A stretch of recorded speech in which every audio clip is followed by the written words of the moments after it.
Hi అండి, one more mini vlog. అమ్మ అయితే మా ఇంటికి వచ్చింది. రా రా రా రా అని పిలిస్తే వచ్చింది. ఇంకా అమ్మ ప్రేమ మనకు పెళ్ళైన తర్వాత అత్తవారింటికి వెళ్తే తెలుస్తుంది కదండి. ఉన్నప్పుడు ఏం తెలియదు, తిట్టుకుంటా ఉంటాము. నా దగ్గరికి అమ్మ వస్తే చాలా తీసుకొస్తుందండి, ఏముంటే అన్నీ తెచ్చేస్తుంది.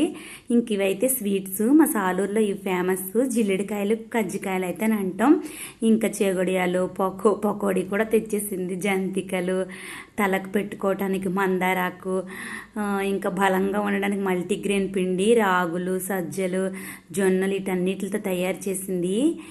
అది కూడా తెచ్చింది. అరటికాయలు తెచ్చింది, నిమ్మకాయలు తెచ్చింది, అన్నీ తెచ్చేసింది. పాపం అమ్మ ప్రేమ అలానే ఉంటుంది కదా, ఏమి ఇంట్లో ఉన్నా కూడా పిల్లలకు పట్టుకెళ్ళాలన్నట్లు. ఇంక నేను గోరింటాకు అయితే పెట్టుకుంటున్నాను. ఆషాఢం కదా, 2 చేతులకు పెట్టుకోవాలని పెడుతుంది. మనం ఎంత పెద్దవాళ్ళయి మనకు పిల్లలు పుట్టినా కూడా అమ్మకు మనం ఇంకా చిన్న పిల్లల్లాగానే. ఏమంటారు? వీడియో నచ్చిన